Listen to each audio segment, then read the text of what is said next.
There is a particular kind of silence that arrives just before violence, and anyone who has lived close to danger long enough learns to hear it the way a body feels, a change in barometric pressure before the clouds even gather. Not with the ears exactly, but somewhere behind the sternum, in the place where the ribs close like a fist. Maravos had spent 11 years learning that silence. She had learned it in sand and rock and heat, in corridors that smelled of burnt plastic and old fear, and she had carried the knowledge home with her the way you carry a splinter too deep to tweeze out. Not always painful, but always there, shifting whenever she moved a certain way. So when the silence fell over the Dunore Street Station platform at 11:47 on a Tuesday night in February, she noticed it before she noticed anything else. She noticed it the way a soldier notices it, and she set her feet. The platform was the color of old teeth. The fluorescent strip above the northbound bench had been flickering for 3 weeks. She knew this because she rode this line 5 nights out of 7. Always the last train, always alone except for Brics.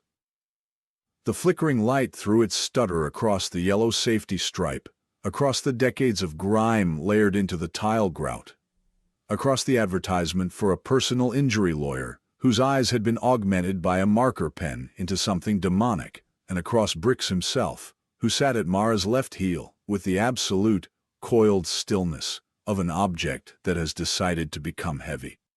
Brics was a Belgian Malininoa, 9 years old, retired from the same contract security unit as Mara, and he was looking at the far end of the platform with an attention that was not the same thing as alertness.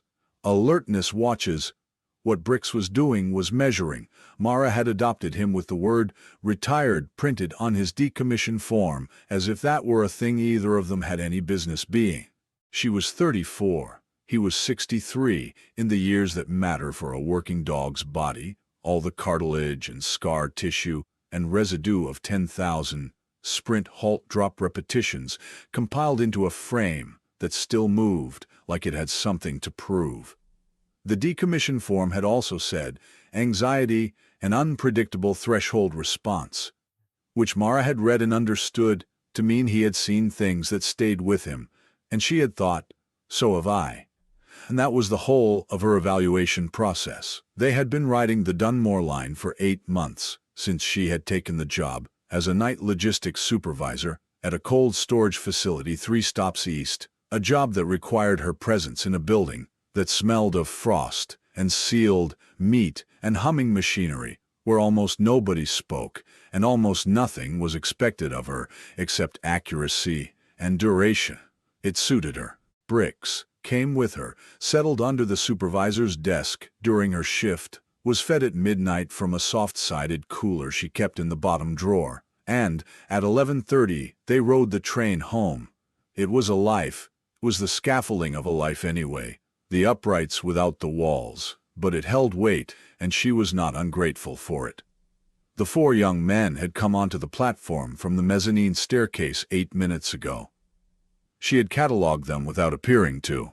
Average height, heaviest one carrying his shoulders up around his ears in the way that either means cold or means performance. The wiry one with the green jacket cycling through a private joke with himself, and the 2 in the back who deferred to the first 2 in the manner of apprentices observing a craft. She had registered them and filed them and given them nothing. Just turned her face back to the faded transit map on the pillar and let her breathing stay low and even. It was Brics who had reclassified them from background to foreground. He had not growled. He did not growl when it mattered. He simply shifted his weight from his haunches to his toes, a fractional adjustment that cost no noise, and his gaze had locked on the far end of the platform, with that particular quality of stillness that Mara had come to understand as the dog equivalent of the safety coming off. The train was 6 minutes out. She knew because she had checked the board. 6 minutes in the pocket of a situation that had just reclassified itself was a long time, and she knew that too. The heavy one spoke first. He called it friendly.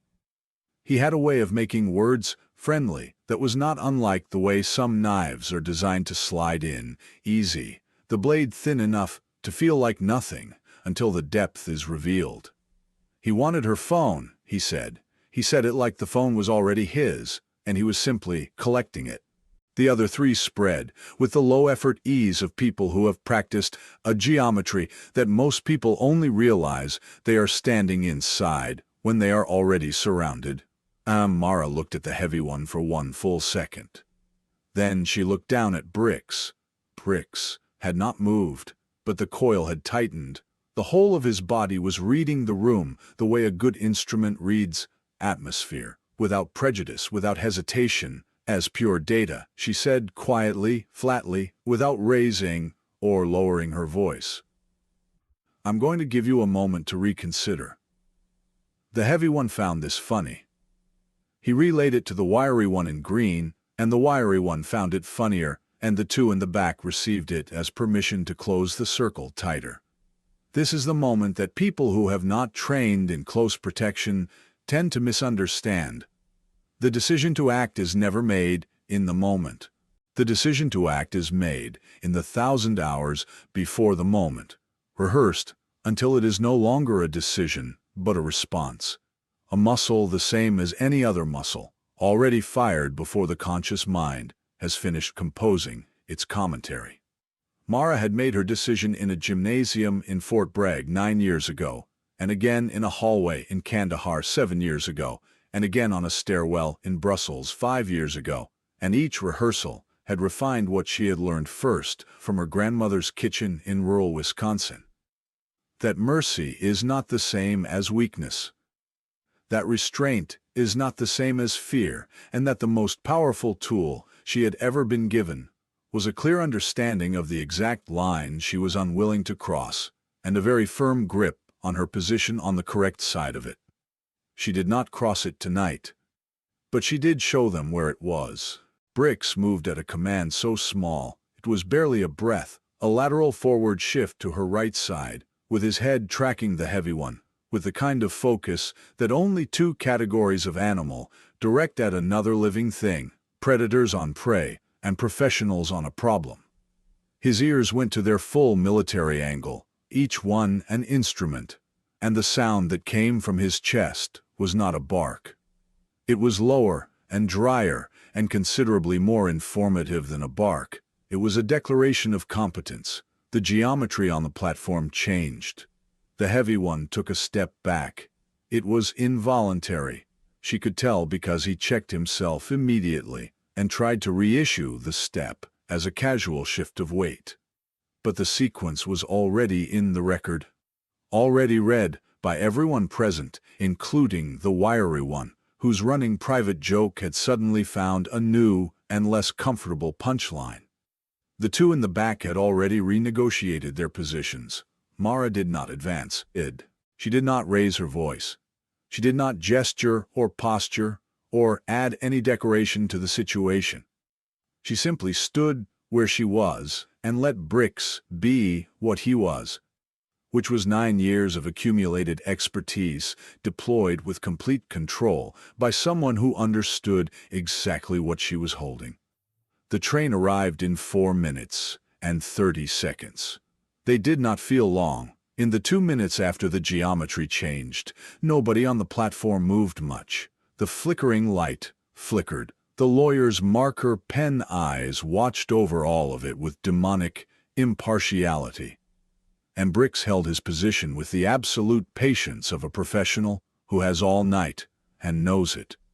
When the train came, the 4 young men found their way to the far car.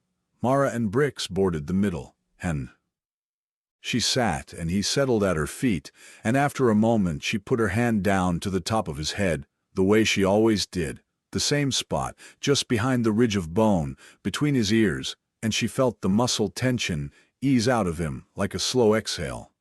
She leaned her head back against the rattling window glass. She thought about her grandmother. Her grandmother had kept chickens and a kitchen garden and a rosary on the bedpost, and had never in her life carried a weapon of any kind, and had nonetheless been the least frightened person Mara had ever met. When Mara was 12, she had asked her grandmother why, and her grandmother had looked at her with the patient amusement of someone who has long since solved a problem that has only recently presented itself to the questioner, and said, "Because I know what I'm for, Mara." When you know what you're for, there's not much room left over for being afraid. Mara had spent 11 years trying to work out what she was for, and the answer was still not fully resolved, but on nights like this one, she had a working hypothesis, and it was enough for tonight. And tonight, she was willing to accept enough. She rode through 3 stops with her hand on the dog's head, and the city sliding past the black window in a smear of sodium light and old steel. And when they reached Crestline, she stood, and Brics stood, and they stepped off into the cold air of the upper platform, and they walked the 4 blocks home, in a silence that was a completely different kind from the one on the platform. This one had no teeth. This one was just the cold, and the quiet, and the sound of her boots, and his nails on the dry pavement, and the distant sigh of the city shifting in its sleep. She unlocked the door of the apartment. 3rd floor, east-facing, 2 rooms, and a bathroom with a window that looked out over a fire escape, and an alley, and beyond the alley, the brick back of a building that housed a Portuguese bakery on the ground floor. And in the early morning, if the wind was right, she could smell the bread from her kitchen. And this was one of the 3 or 4 things about the apartment that she considered actual gifts rather than mere adequacy. She poured water for Brics. She poured coffee for herself because it was barely past midnight, and she needed to file the shift report before she could sleep. She sat at the small table and opened the laptop and typed with the precision of someone who knows that documents outlast everything, that a clear record is a gift to whichever stranger has to make sense of the situation later. And she filed the shift report. And she filed a separate brief incident note to the Transit Authority's safety line, with the time and the platform number, and a plain description, because she believed that a world in which things are documented is marginally more navigable than a world in which they are not. And marginally more navigable was not nothing. When she was done, she closed the laptop and sat for a moment with both hands around the coffee mug, warming them, looking at nothing in particular. Brics had settled on his orthopedic bed in the corner. She'd spent more on that bed than on her own mattress, which she considered a reasonable allocation. And he was already asleep with the complete commitment of a working dog that has discharged today's duties and sees no purpose in remaining conscious. She thought about the 4 young men. She thought about the heavy one's step backward, the involuntary flinch before the recovered posture. She thought about how young he was. They all were. There was a particular kind of anger she had for situations like this one. Not hot, but cold. Not for the young men themselves, but for whatever architecture of circumstance had assembled them on that platform at that hour looking for something to take. She felt it, and she named it, and she set it aside, because she had learned that unnamed feelings have a way of making decisions without permission, and she preferred to be present for her own choices. She washed the mug. She checked the lock. She stood at the east window for a moment, looking at the dark alley and the dark brick beyond it, and the orange sky above the city that was never actually dark, just this particular shade of ambient surrender. And she thought, I know what I'm for tonight, and tonight that is enough. Then she went to bed, and she slept, and the city moved around her with its usual indifference to individual lives, which is one of the city's worst qualities, and also, on certain nights, one of its most merciful. The morning arrived gray and salt-smelling, the kind of February morning that commits to nothing, and Mara woke at 6:15 from a dream she did not fully remember, but that had left a residue of green light and open water. And she lay for a moment in the dim room with the sound of Brics breathing in the corner. He always snored in the last hour of sleep, a low, almost meditative rumble that she had come, to her own quiet surprise, to find comforting. And she made the decisions of the day in the order she always made them. First water, first food for the dog, first the 5 minutes of stretching that her left knee required before it would function without commentary. Her left knee had opinions. It had developed opinions at the age of 27, during a deployment in which a vehicle rollover had introduced her femur and tibia to each other with more enthusiasm than either had appreciated. And since then, the knee had maintained a running editorial on her choices of footwear, terrain, and ambient temperature. She had learned to negotiate with it. This morning it conceded to the cold with only minor objection, and she was grateful. She pulled on the heavy wool sweater and the waterproof pants and the work boots that she kept, resoled because she had never found another pair that fit the specific geography of her feet, and she clipped Brics's working harness rather than his walk harness, because she always clipped the working harness when she wasn't entirely sure what the day held, and this was the kind of morning that suggested keeping your options organized. They went down the 3 flights and out into the gray air.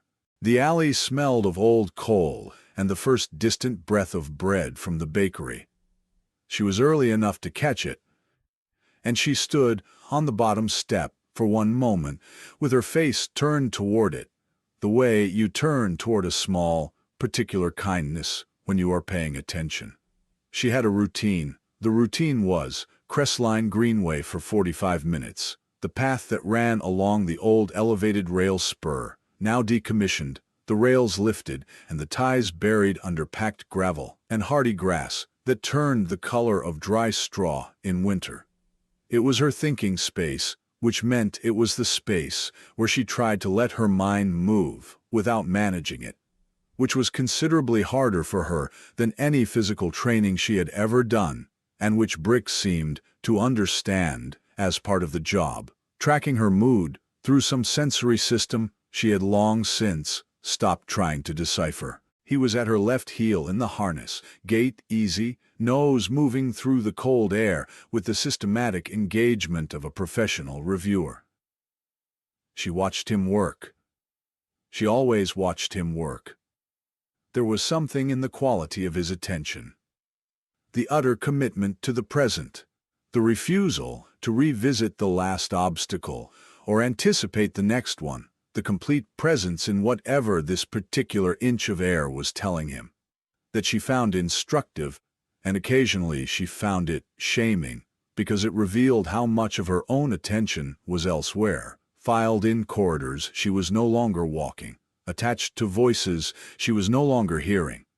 The greenway was empty except for a man with a terrier at the far end, and the terrier clocked Brics from 100 yards and made its own assessment, and decided to redirect its human toward a different stretch of gravel, which Mara considered a sound decision by a small animal with good information. She walked for 20 minutes before she thought about last night again, and when she did what she always did. She ran it. She ran the sequence the way she had been trained to run it, the same way she had run 1,000 before, not for self-criticism, but for learning, because there is nothing useful in reliving an event without extracting the pattern. The pattern last night was, she had read the signal correctly, she had used minimum necessary response, she had not escalated past the point of resolution, she had documented, the pattern was sound, she closed the file, what she kept returning to, despite the filed pattern, was the sound of Brics's declaration on the platform. Not the tactical function of it. She understood that completely. But something else. Something in the register of the sound that she could not quite file. The fact that he had not hesitated. The fact that he had simply turned and presented himself between her and the problem with the absolute sureness of an entity that knows its purpose down to the cellular level. No calculation. No fear of the outcome. Just the direct enactment of what he was for. She thought about her grandmother again. She thought about the rosary on the bedpost and the kitchen garden, and the complete absence of terror in a woman who had every ordinary reason to be afraid. She thought, 9 years old, 300 pounds of effective deterrent in a dog that weighs 60 pounds, and not 1 second of doubt about whether he was going to show up for this. She looked down at him. He was looking at a sparrow. "You have no idea," she said aloud, to no one in particular. Brics glanced up at her, then back at the sparrow. His expression, insofar as a Belgian Malinois has an expression, was the expression of a professional who will indulge a certain amount of philosophical commentary from his human without considering it relevant to the current sparrow situation. She turned back to the greenway. She walked the remaining 25 minutes. She went home and made oatmeal and ate it, standing at the window watching a pigeon adjudicate a piece of bagel on the fire escape with great seriousness.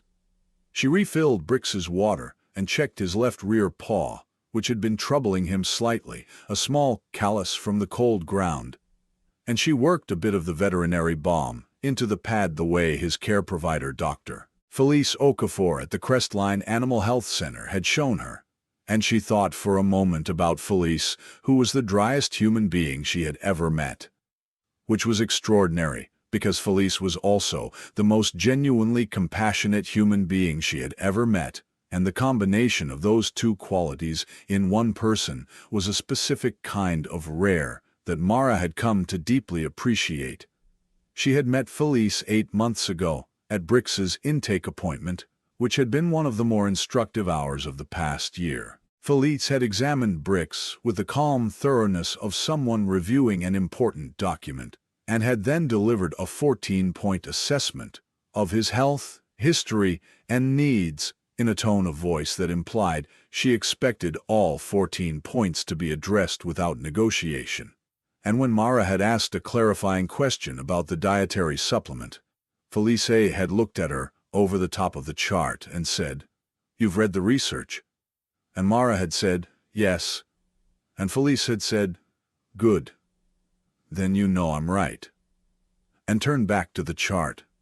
And Mara had thought, "I want this person to be my veterinarian forever," which was the closest thing to immediate trust she had felt toward another human being since the day she had met her field medic in year 3 of service, a man named Cortez who had the same quality of total professional confidence, made entirely from competence and not at all from performance. Cortez. She did not think about him often, because she thought about him often, which is its own kind of logic. She capped the balm, washed her hands, looked at the clock. 10:15. She had 6 hours before she needed to leave for the cold storage facility. She made a list. The list was: respond to the transit authority follow-up email, pay the phone bill, pick up the prescription at the pharmacy 3 blocks over, take the work boots to the cobbler on Dunore Street before the left heel worked itself any looser. The list was ordinary, and she treated it as sacred because ordinary maintenance of ordinary life was not nothing. It was, in fact, the whole practice, to keep showing up to the small administrative duties of being a person in the world. Cortez had told her that 3 months before the vehicle rollover, sitting on the back of an armored transport, watching the desert do its desert thing, he had said, "The secret is this, Voss. You keep doing your job on the days when your job feels like nothing, and you find out later that those were the days that kept you." She had found out later. She wrote the list. She put on her jacket. She and Brics went to do the pharmacy run, the cobbler, the small administrative duties of a Tuesday in February, in a city that did not require her history, and did not offer her future, but that kept, every morning, the particular kindness of bakery-smelling air in an alley. And she accepted it. And that was, for now, enough. What no one saw, what even Mara, with all her training in reading rooms and reading people, had not yet seen, was that the night on the platform had been observed. Not by any person present. Not by the transit camera mounted on the pillar near the lawyer's demonized eyes, although that camera had recorded everything in the flat, undiscriminating way of cameras that have no stake in the outcome. It had been observed by an algorithm, a threat-flagging system contracted to the city's transit authority by a private security consultancy, which had flagged the incident report Mara had filed, cross-referenced the platform camera feed, and generated an automated summary that had landed in the inbox of the consultancy's overnight review officer at 12:43 that morning. The review officer had read it, attached a notation, competent threat resolution, retired K-9 unit, recommends standard follow-up, and filed it, and in the ordinary course of things, that would have been the end of it. But the consultancy's reviewed data was also accessible by contractual arrangement to the firm's senior client account, and the senior client account had a standing keyword alert, and one of the keywords on that alert was the designation code for Brics's former unit. It was a narrow thing, the kind of coincidence that is not really a coincidence because someone has engineered the conditions for its occurrence, and it surfaced at 7:15 the following morning on the desktop of a man named Garrison Merle, who read it with an interest that was careful and cold and nothing at all like the warm, public face of the Civic Philanthropy Award on the credenza behind him. This is the thing about institutional cruelty. It is almost never random. It is almost never hot. It does not stomp and shout and announce itself. It runs a budget line. It maintains a keyword alert. It drinks filtered water at a desk with a clean surface and considers its options with the thoroughness of someone who has been considering options for a very long time and has learned to wait for the right leverage. Garrison Merle had been running the Merle Group's transit security contracts for 11 years, which was exactly as long as Mara had been in service, and this coincidence is the kind the universe produces without editorial comment, leaving it to the people involved to make of it what they will. He was 61. He had the kind of face that reads as trustworthy at every scale, from business card to billboard. And he had given $400,000 to the city's Emergency Responder Memorial Fund in the past 3 years, which meant his name was on a plaque in the Transit Authority's main hall, 6 feet from the security desk, rendered in brass letters large enough to read without your glasses. He was also, in a matter that had not yet surfaced, past the level of internal suspicion and a missing evidence log, responsible for the systematic falsification of safety incident reports in the city's 3 busiest transit corridors over the past 4 years, a project designed to suppress liability claims, maintain the consultancy's performance metrics, and protect a secondary operation that involved the improper diversion of a specific category of transit safety funds into a construction development account that bore, through 3 layers of corporate structure, his son-in-law's name. Nobody had proved this yet. Somebody had known it once, and had documented it once, and that documentation was the reason there was a missing evidence log, and the missing evidence log was the reason a woman named Detective Sergeant Iris Tam was currently sitting in a cold office on the 8th floor of the Transit Authority's administrative building, eating an almond from a small bag and staring at a spreadsheet that refused to tell her what she already knew. It knew. Iris Tam was 52 years old, 14 years into her 3rd decade of work for the city's Transit Investigations Unit, and she had the physical presence of someone who had been load-bearing for a long time and had developed the density to prove it. She was not large. She was simply impossible to move unless she decided to move, which she decided on her own schedule. She drank the worst coffee in the building because it was the closest. She wore the same 6 outfits in rotation because she found decision fatigue about clothing to be an inefficient use of cognitive resource. And she had 2 photographs on her desk.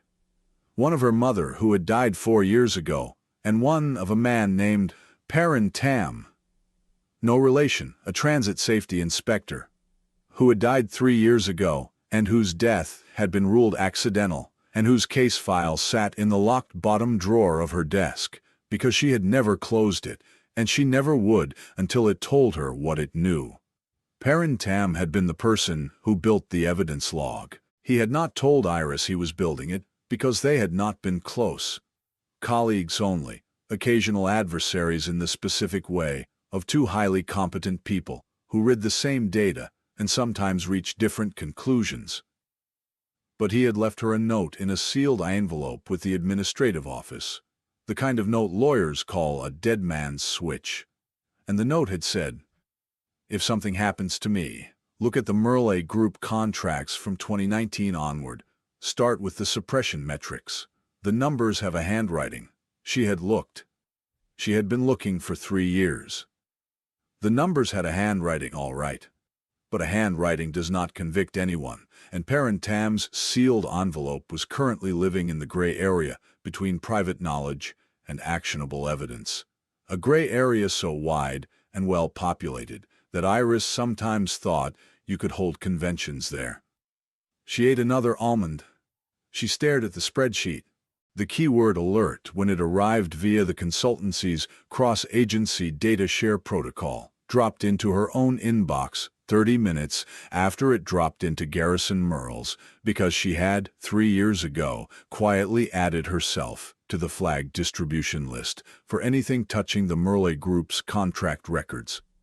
She had done this through a chain of permissions clean enough to survive scrutiny, and had told no one, which was characteristic of her approach, which was, document everything, share nothing you cannot afford to have misused, and wait for the data to assemble itself into a shape that can walk into a courtroom under its own power. She read the flag. She read the incident report attachment. She noted the platform number, the time, the notation about the retired K9 unit. She opened a fresh tab on her workstation. She typed in the unit designation code. She cross-referenced it with the incident files from the 2019 to present Merle contract period. 3 matches, 3 separate incidents on 3 separate platforms, each involving animals in the transit maintenance corridors, each filed and suppressed before reaching the standard reporting threshold, each bearing Garrison Merle's consultancy's incident certification stamp. She sat with this for a moment. Then she ate the last almond. Then she picked up her desk phone and called the Transit Authority's records office and asked for the physical maintenance logs from those 3 platforms for those 3 time periods, because she was the kind of person who checks the physical logs, because the physical logs are the ones that are hardest to rewrite in exactly the same hand. She did not tell anyone she was doing this. She did not yet know who the woman in the incident report was. She would find out in the way she found out most things, which was by following the line that presented itself next, and not getting distracted by the lines that presented themselves louder. Outside, the city maintained its indifference. Garrison Merle went to a charity breakfast. Maravos took her boots to the cobbler. Bricks slept on his orthopedic bed. And under all of it, in the way that water moves under ice in winter, finding the lines of least resistance, flowing always toward the lowest point. The shape of what was going to happen was already happening, already in motion, has been in motion in fact for 4 years, since a transit safety inspector named Parent Tam first noticed that the numbers had a handwriting and decided, alone and at some cost to himself, that this was worth recording. 11 days passed. In those 11 days, Mara filed 2 more shift reports, replaced the left heel on her boots, attended Brics's monthly check-in with Felice, during which Felice addressed the callous situation with the same 14-point rigor she brought to everything, and informed Mara that Brics's cardiac profile was, quote, unreasonably good for a dog his age, which she said in the tone of someone presenting you with a bill you were not expecting, but are very glad to receive. And she also, on the 9th day, received a phone call from the Transit Authority's safety line, acknowledging her incident report and informing her that the matter had been referred to investigations. She had noted this without particular emotion. The transit system was a machine. Machines process things on their own schedule. She had filed the report because it was the correct thing to do, and not because she expected a particular outcome from it. And so its processing was not news to her in any direction. On the 12th day, Iris Tam came to find her. She did not come dramatically. Iris Tam was not a dramatic person in the theatrical sense, which is different from saying she was not formidable, because she was extremely formidable, in the way that accumulated patience and documented accuracy are formidable, not loud, not sudden, but very difficult to argue out of position, once established. She came to the cold storage facility at 9 in the evening, showed her credentials to the desk, and waited in the lobby for 20 minutes, reading a transit manual she had brought with her, which Mara found, when she came out to meet her, simultaneously impressive and slightly alarming. They sat in the break room. Mara made the bad coffee because it was what was available, and Iris accepted it without comment and drank it without expression, which told Mara something. Iris said, "Your incident report was the third data point I've been waiting for." Mara looked at her. She said, "What are the other two?" Iris told her. She told her in the compressed, sequence-specific way of an investigator who has learned that the most important thing you can give someone is an accurate map and not a commentary on the territory. And Mara listened in the same way she had listened to mission briefings for 11 years, completely, without interrupting, filing the details not just as information, but as a structure, a floor plan, something she could navigate later in the dark. When Iris was finished, Mara sat with it for a moment. Then she said, "Parentam." Iris looked at her with a steadiness that was the investigator equivalent of a slow exhale. She said, "You've heard the name." It was on a plaque in the memorial corridor at the main station. I noticed it because Tam is an unusual name, and also because the cause of death was listed as accident, and the year matched a suppressed incident log I came across when I was reviewing the platform safety protocols for our unit. I flagged it at the time and was told it had been processed. Iris set down the coffee mug. She said, "And you didn't pursue it further?" "I was leaving service. I filed the flag. I assumed the machine would process it." "The machine," Iris said, with the flat neutrality of someone who has spent 3 years in personal conflict with a particular machine, "did not process it." Mara looked at the table. She thought about the third floor of the main station building, the institutional carpet and the fluorescent light, the memorial corridor that smelled of air conditioning and old carpet, the brass plaques on the wall. She thought about the particular quality of a name on a wall when the name belongs to someone who was not supposed to end up there. She thought about Cortez. She said, "What do you need from me?" Iris said, "Access. You know the platform layout of this corridor system better than almost anyone because you ride it 5 nights a week, and you document what you observe, because you are the kind of person who does that.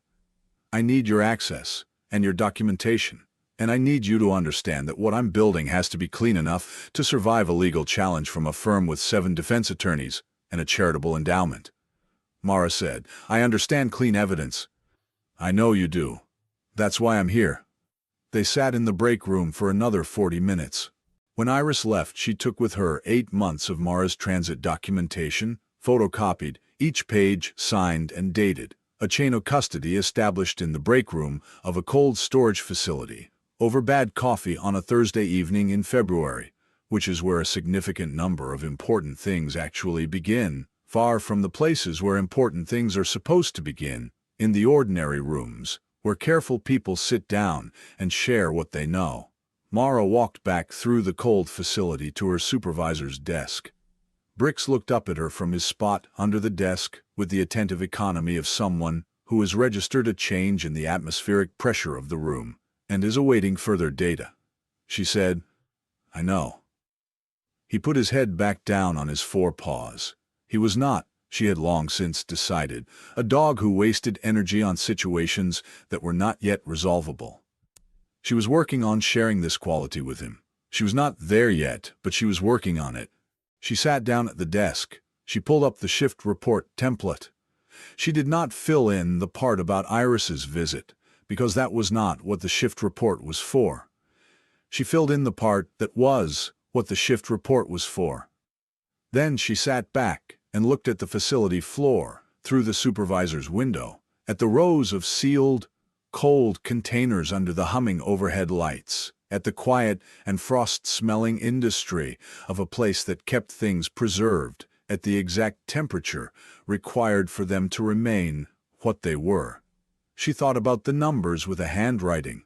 She thought about the way Parentam had decided, alone, to write something down because it was the correct thing to do, without any knowledge of what it would cost him, or what it would eventually produce, or that it would end up in a sealed envelope in an administrative office, waiting for 3 years for the person who needed to find it. She thought, the most important thing you can do most of the time is the next correct thing, and write it down. She opened a new document. She wrote down everything she had just learned, accurately and in sequence, and she saved it in the encrypted folder on the external drive she kept locked in the desk drawer, because she was the kind of person who documents what she knows, and she had decided, on the night she filed the transit incident report, that she was going to keep being that person, even when it was inconvenient, even when the machine was slow, even when the line between what she knew and what she could prove felt as wide as winter. The physical maintenance logs arrived on Iris Tam's desk on a Thursday. She had ordered them 2 weeks prior through the paper request system rather than the digital one, because the paper system created a physical receipt chain that was harder to redirect without leaving evidence of the redirection. And this was the kind of detail that mattered when you were building something that had to survive 7 defense attorneys. There were 3 logs, covering 3 platforms, 3 time periods, 3 separate maintenance cycles.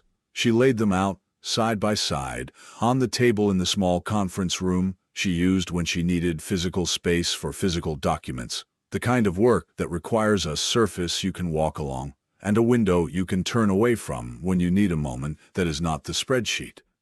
The logs told her several things. The first was that the maintenance windows for all 3 platforms had been extended, officially logged as structural assessment, during periods that coincided with the suppressed incident reports in the transit system's safety database. Extended maintenance windows meant the platforms were taken out of civilian use, which meant the normal camera and sensor protocols were suspended, which meant that whatever happened during those windows was visible only to the maintenance contractors present and to their incident logs. The maintenance contractor for all 3 platforms was the same firm, Cartwright and Associates, whose transit division held a subcontract from the Merle Group. This was not proof of anything yet. It was a pattern, and a pattern is not the same as a proof, but it is the thing you hold up to the light and rotate slowly, looking for the place where the handwriting matches. The second thing the logs told her was that 2 of the 3 maintenance windows contained an anomaly in the personnel sign-in sheets. An additional name, listed as Inspector, non-standard designation, which meant they were not transit authority staff and not standard contractor staff, but someone brought in under a temporary access credential. The name was different in each log. The credentials, when she traced them through the Transit Authority's temporary access database, all traced back to the same issuing authority, the Merle Group's security consultancy. The third thing the logs told her was that the 3rd platform's maintenance log contained a notation in the margin, handwritten in the small, precise script of someone writing something they wanted to be able to deny writing, which said, "See supplemental, do not file with primary." And there was no supplemental anywhere in the physical log package. She sat back and looked at the window. She ate an almond. The supplemental was the thing Parent Tam had found. She knew this the way you know certain things, not from a document, but from the accumulated logic of 3 years of following the same thread, and she knew that finding it would require going to the platform itself, which was the platform she had not yet physically visited, which was Platform 7 of the Dunore Street Station. She looked at the incident report from 11 days ago. Platform 7, Dunore Street, 11:47 on a Tuesday night. 1 retired K9 handler, 1 retired K9. She picked up her phone and called Maravos. She said, "I need you to walk me through Platform 7. Tonight, if possible." There was a brief pause on the other end. Then Mara said, "My train gets there at 11:15. Iris said, "I'll be on the platform." They met at 11:18. The platform was quieter than it had been 11 days ago, but not empty. 2 students near the southbound end with headphones and the sealed-off demeanor of people who have walled themselves in with sound, and an older man in a transit worker's jacket who glanced at Iris's credentials and made himself busy studying the timetable. Brics, at Mara's heel in his working harness, swept the platform with his nose, and settled into his professional stillness. Iris said, "The third pillar from the north end. The base of it." Mara walked to it. She crouched.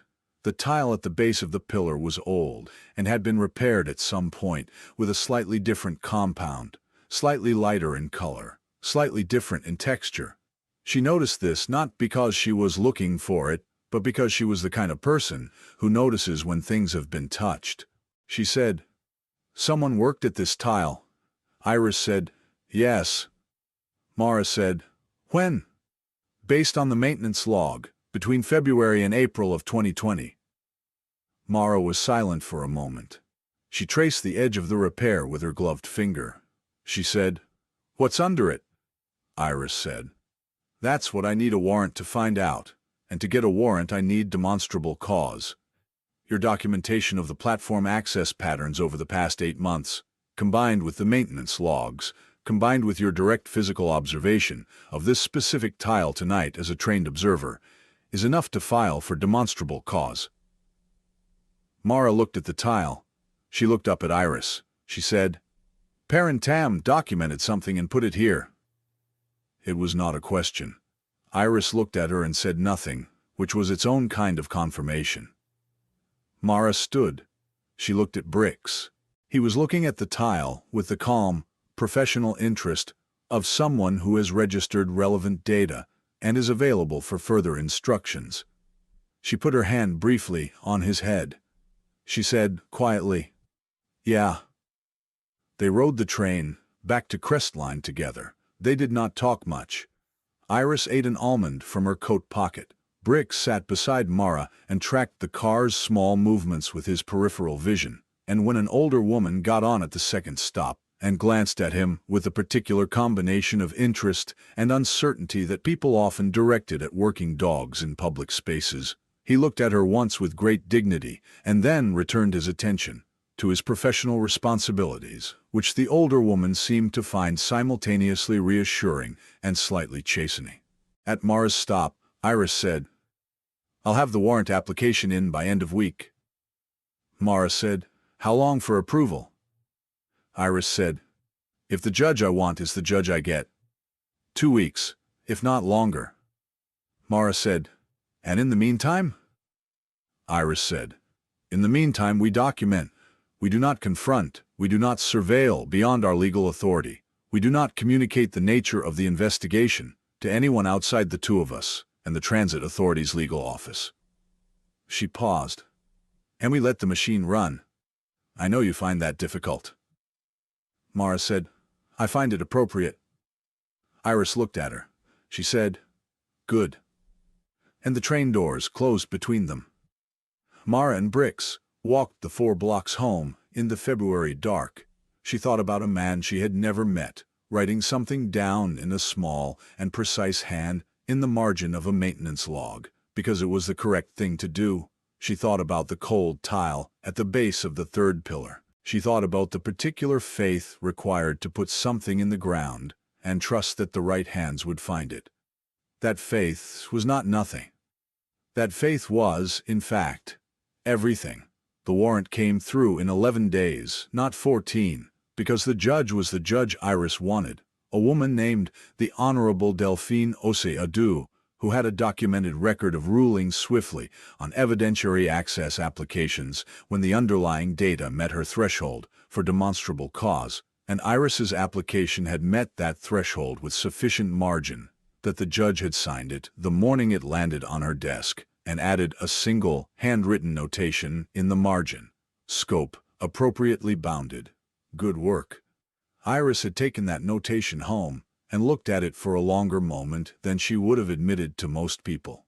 The physical recovery operation at Platform 7 took place on a Tuesday at 3 a.m. in the specific dead hour that the Transit Authority uses for maintenance operations, when the northbound line is suspended and the platform is empty and the fluorescent strip above the northbound bench, which had, in the 11 days since Mara's last visit, been repaired so that it burned steadily instead of flickering, which she noted with a feeling she could not fully name.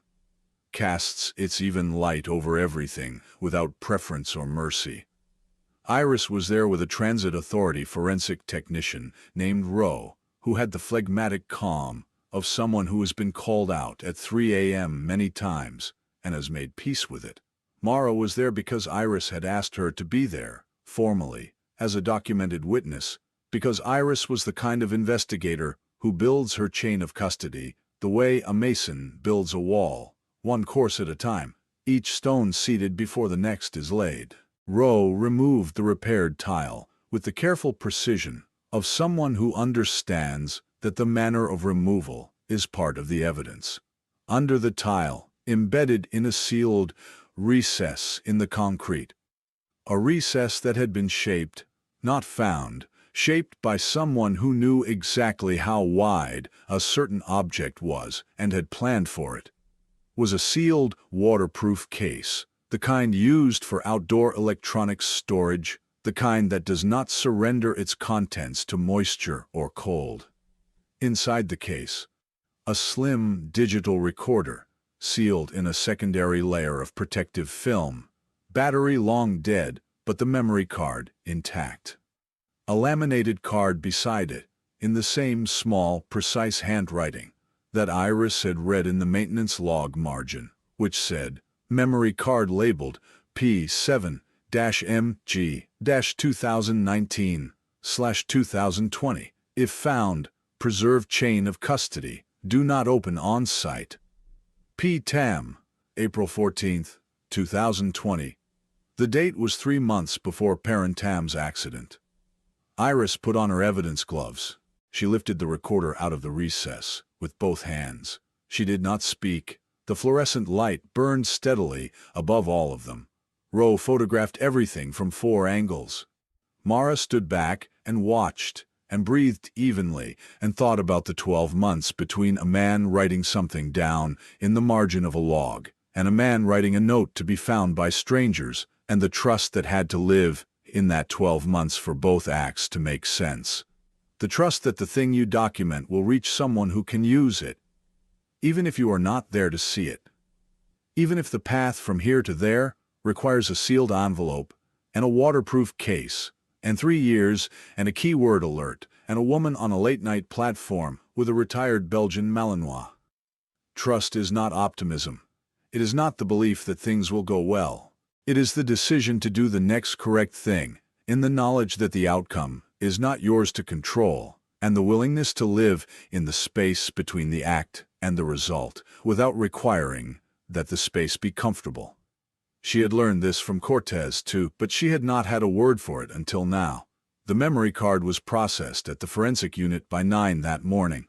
By 11, Iris was sitting in the Transit Authority's legal office, with the forensic technician and the legal officer, and 318 minutes of audio and supporting file documentation, recorded by Parent Tam, across a period of 14 months, documenting the systematic falsification of safety incident reports, the improper diversion of transit safety funds through the Merle Group's subcontracting structure, and the coordinated suppression of 2 specific maintenance incidents on platforms 4 and 7 that had involved the injury and death of animals used, without authorization and without humane management, as informal pest deterrents in the transit maintenance corridors.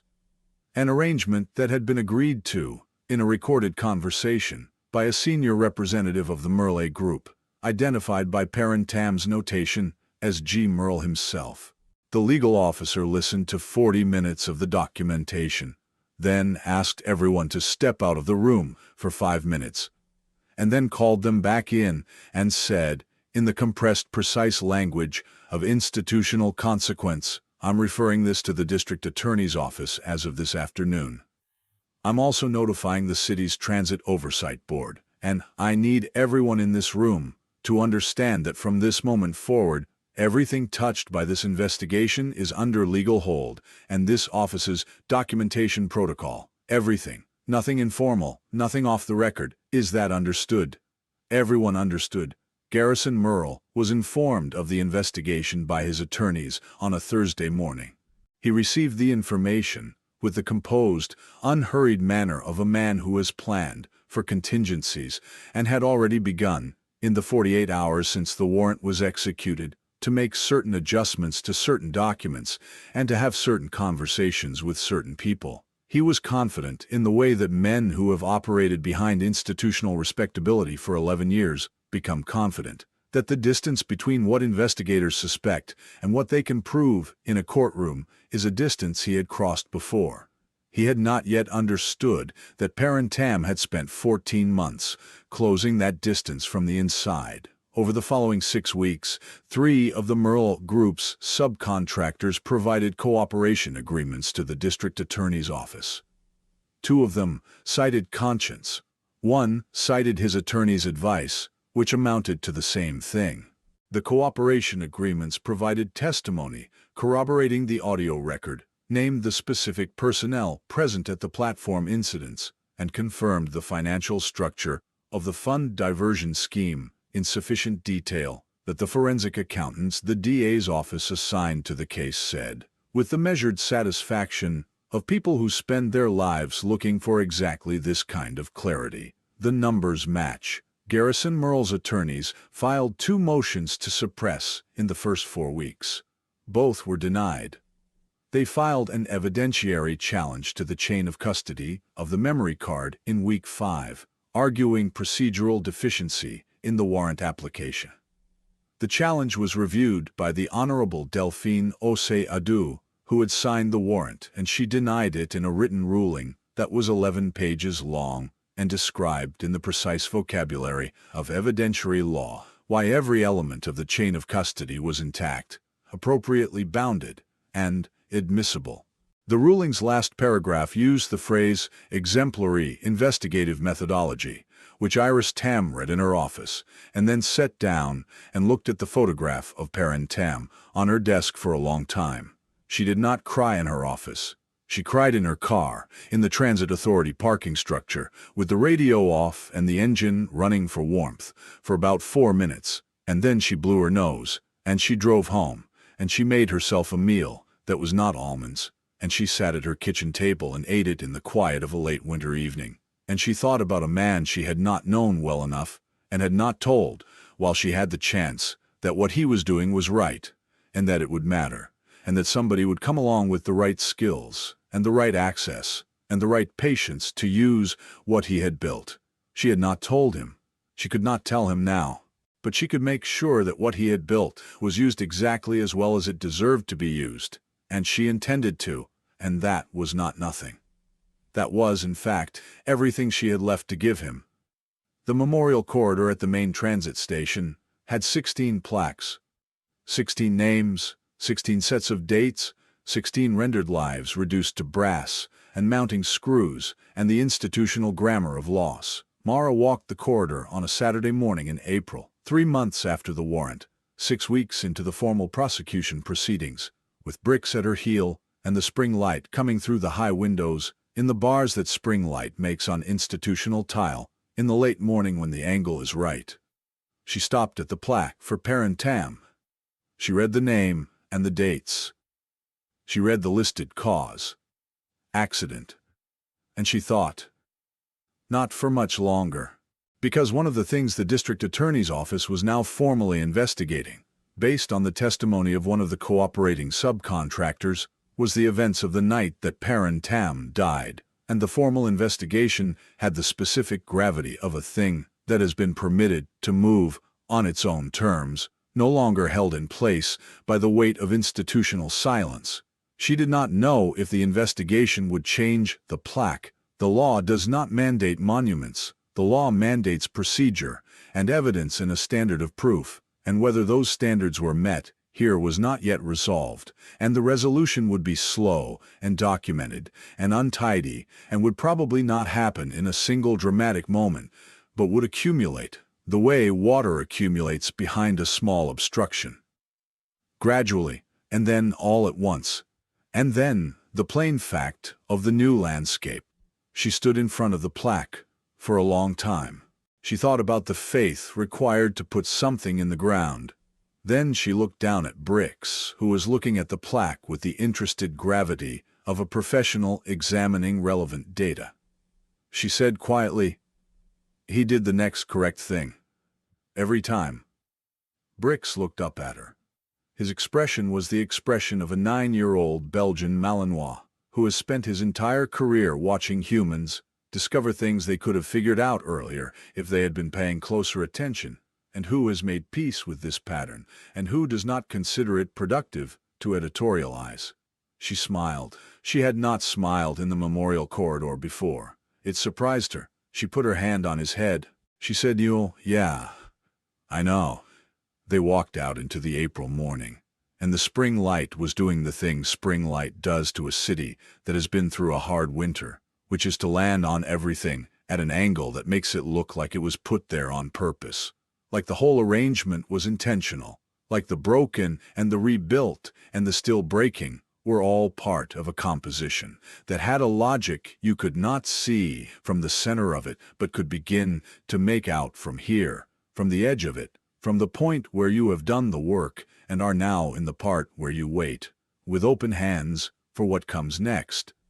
The Merle Group's transit contracts were suspended pending the outcome of the prosecution. The Transit Authority's Safety Division initiated a full audit of its incident suppression protocols, a process expected to take 18 months and requiring the hiring of 4 additional reviewers, one of whom, it turned out, had a background in contract security and a precise and comprehensive knowledge of the transit corridor systems in the city's Eastern District, and who was invited to interview for the position by a committee that included, without editorial comment, the Transit Authority's legal officer.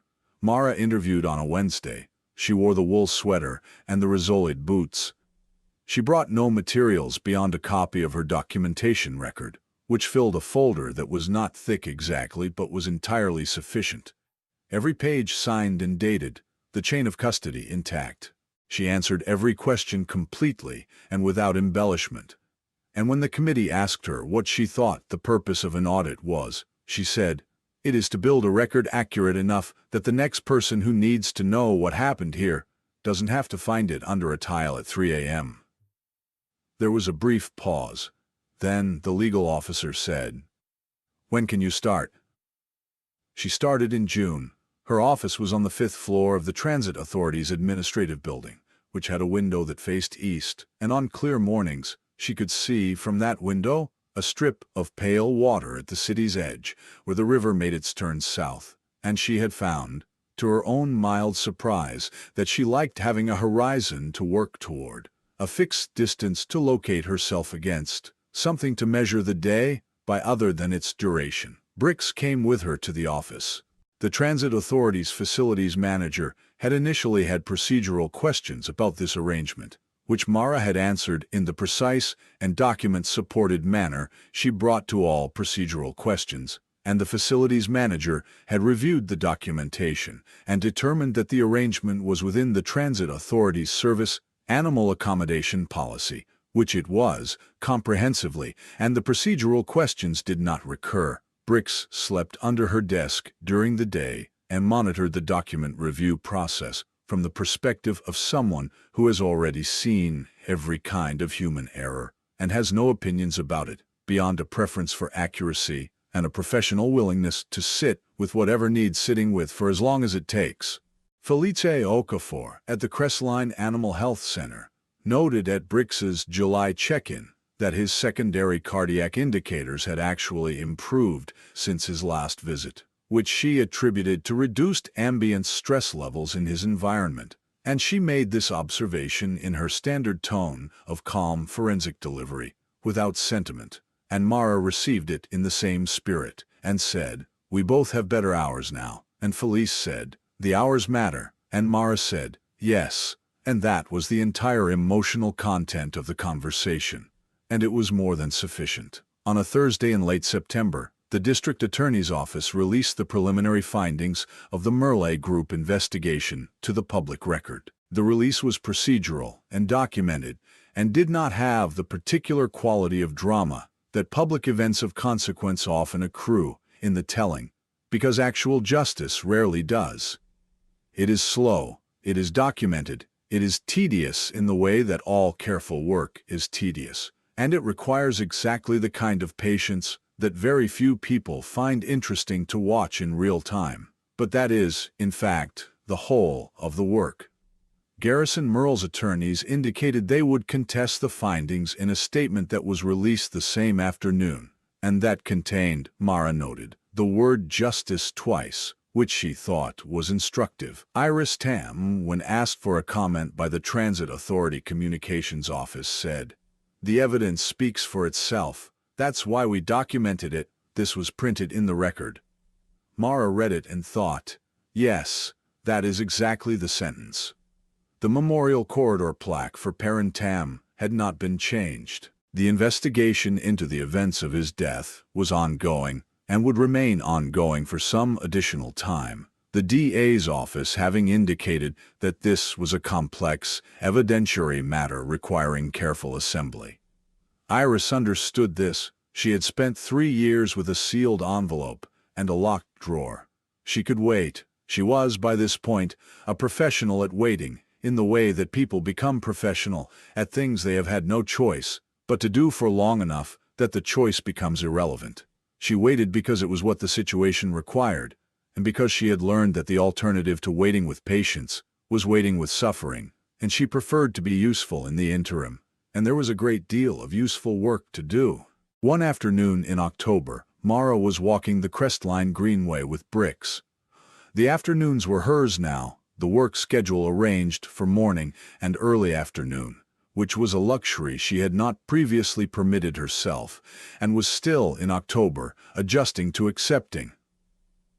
And she stopped at the bench, near the old rail time marker, the one that looks out over the spit of grassy ground, where the elevated rail once made its turn, and she sat, and Bricks sat beside her, and the October light was doing the thing October light does in cities, which is to make everything look like it has been here forever, and has always been exactly this color.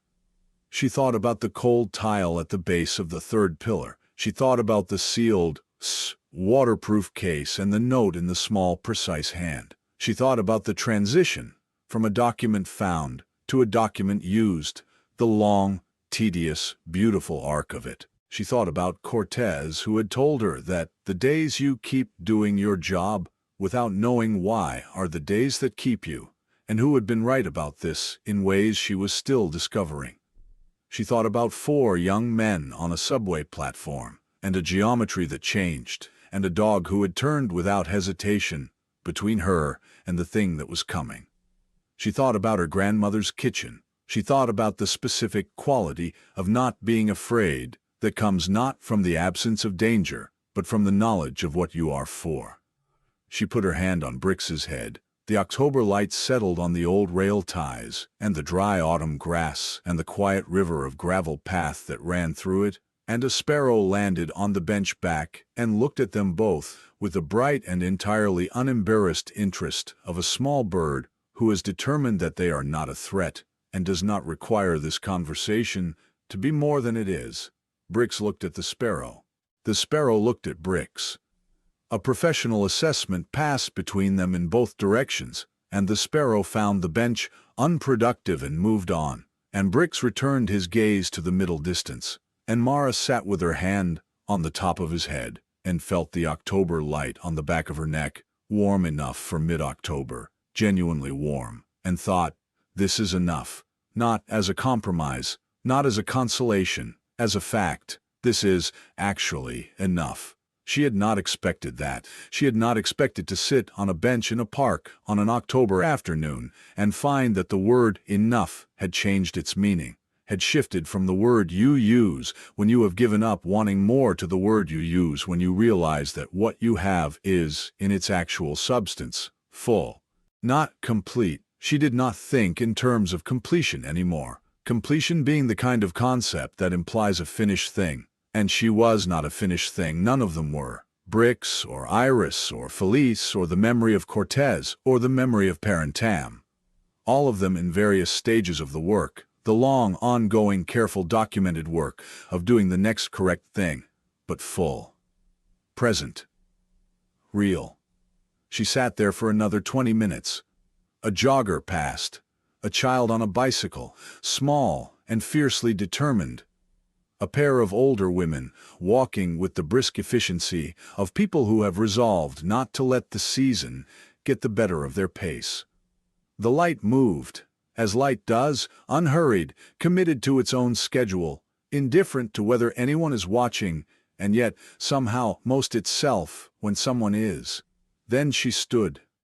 Bricks stood. They walked back along the greenway toward Crestline, and the apartment on the third floor, and the east window, and the fire escape, and the alley where, in the early morning, when the wind was right, you could smell the bread from the Portuguese bakery.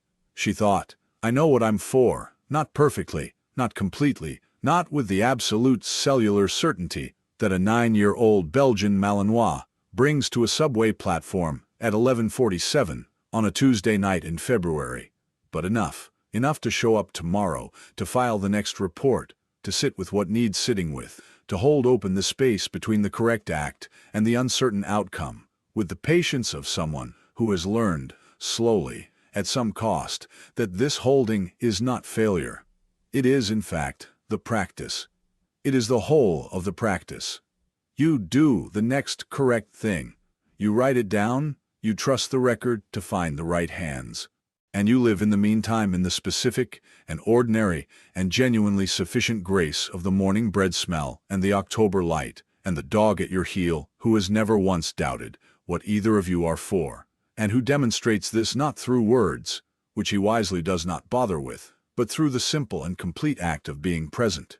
Every day, exactly here, exactly now, turned toward whatever is coming with the whole of himself, with nothing held back, with nothing wasted on the past that cannot be changed, or the future that cannot be controlled, but everything, every last ounce of all that accumulated expertise and hard-won knowledge and great unlikely surviving heart, offered to this moment, this platform, this person, this light. That is the lesson. It has always been the lesson. It was under the tile all along.